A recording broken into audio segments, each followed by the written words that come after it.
हत्याकांड से जुड़ी इस वक्त की बड़ी खबर आपको बता रहे हैं। जांच के लिए एसआईटी का गठन कर दिया गया है। ग्रामीण एसपी के नेतृत्व में टीम बनाई गई है।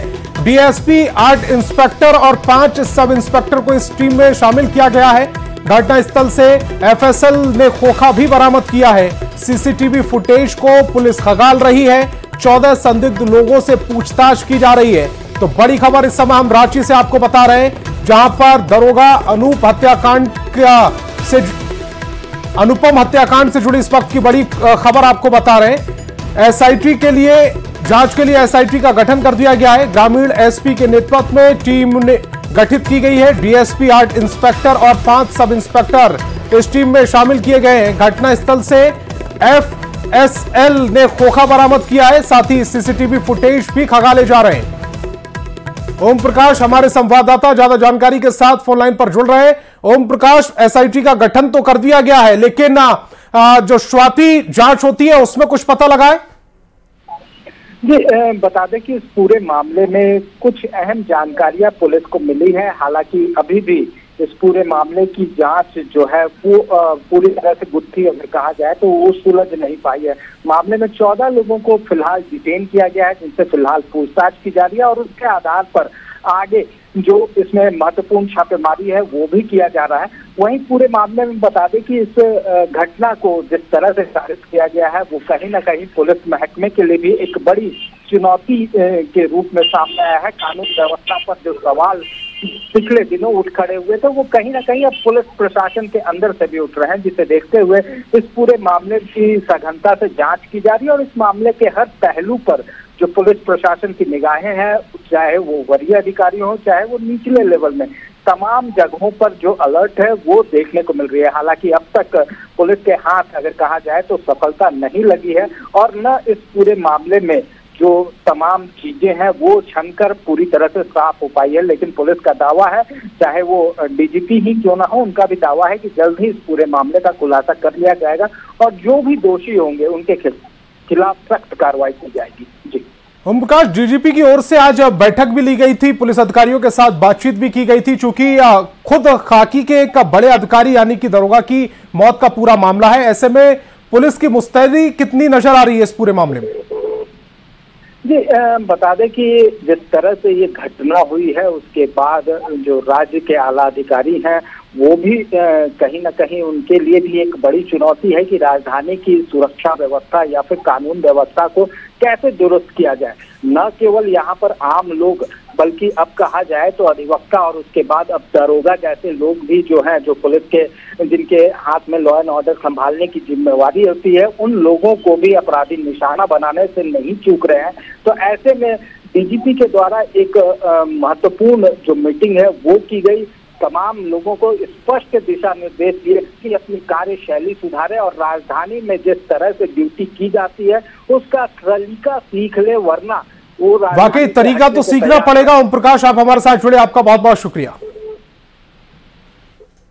मुजफ्फरपुर के अहियापुर थाना क्षेत्र के पुरानी मोतिहारी रोड में एक सरकारी बस ने एक युवक को रौंद दिया, जिससे युवक की मौके पर ही मौत हो गई। घटना के बाद आक्रोशित लोगों ने रोड जाम लगा दिया और बसों में तोड़फोड़ की, जिससे भगदड़ की स्थिति पैदा हो गई। जिसके बाद पुलिस ने मौके पर पहुंचकर लाठीचार्ज किया और रोड जाम को खत्म कराया गया है।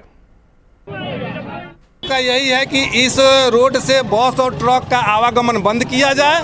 आए दिनों घटना घटते रहती है। यहाँ बस कभी भी 50 और 60 के नीचे इस स्पीड में नहीं रहता है यहाँ। और हाँ, पुरानी मोतिहारी रोड में इसमें बस और ट्रक को जो है बंद किया जाए, और नहीं तो ये घटना बार बार होती है और इस तरह होते रहेगा तो फिर बहुत बड़ा बवाल होगा। सामने है एक्सीडेंट हुआ है। एक्सीडेंट होने के बाद में वो लड़का मर गया, बस वाला डायरेक्ट उस पर चढ़ाया है। यहाँ का प्रशासन चौक पर जो है ना खड़ा होकर पैसा लेकर इधर से जाने देता है बस को। इसमें पब्लिक का कोई दोष नहीं है, सरासर प्रशासन का दोष है। एक्सीडेंट हो गया है तो अभी आए हैं तो देखे मौके पर कि जो एक्सीडेंट हुआ है जिसका वो अभी हॉस्पिटल में चला गया है। सुनने में आया कि वो डेथ हो गया है। और कैसे एक्सीडेंट हुआ है? क्या सुनने में यहाँ के लोग बता रहे हैं कि बस ले एक्सीडेंट हुआ है। और पूर्णिया के लाइन बाजार में तनिष्क शोरूम में 26 जुलाई को डकैती हुई थी। 3 करोड़ 70 लाख रुपए की डकैती मामले में पुलिस को अब तक कई बड़ी सफलताएं हाथ लग चुकी हैं। सदर एसडीपीओ ने कहा है कि पुलिस ने अब तक 250 सीसीटीवी फुटेज खंगालकर काफी हद तक घटना का खुलासा कर दिया।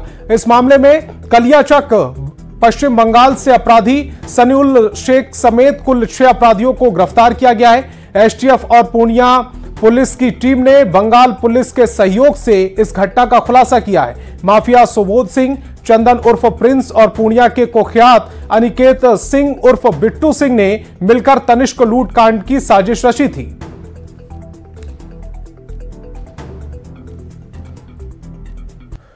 दरभंगा आईटी हब के रूप में विकसित हो रहा है। इस सपने को लेकर मिथिला एंजेल नेटवर्क के संपादक अरविंद झा ने दरभंगा और आसपास के क्षेत्रों के युवाओं की प्रतिभा को वैश्विक मंच पर लाने के लक्ष्य के साथ मिथिला स्टैक की स्थापना की।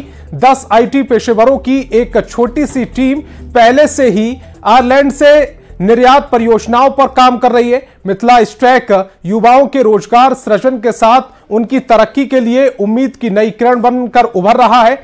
मिथिला एंजेल नेटवर्क के संस्थापक अरविंद झा ने मिथिला क्षेत्र में आईटी पेशेवरों और स्टार्टअप को सहायता प्रदान करने के लिए मिथिला स्टैक की स्थापना की है।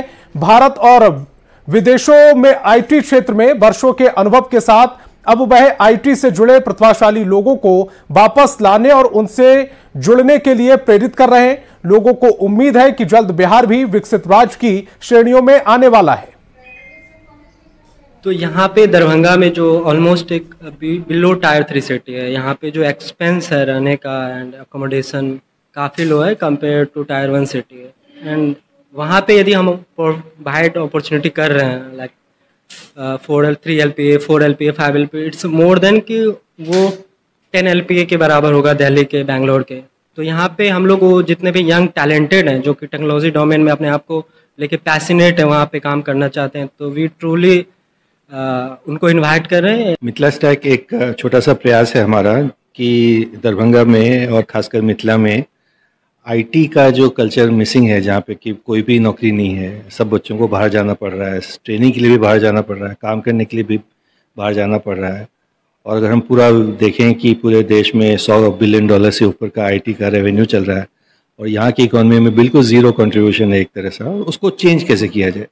यहाँ पे बहुत सारे अच्छे कॉलेजेस हैं, दरभंगा में हमेशा से एजुकेशन का बहुत बड़ा हब रहा है।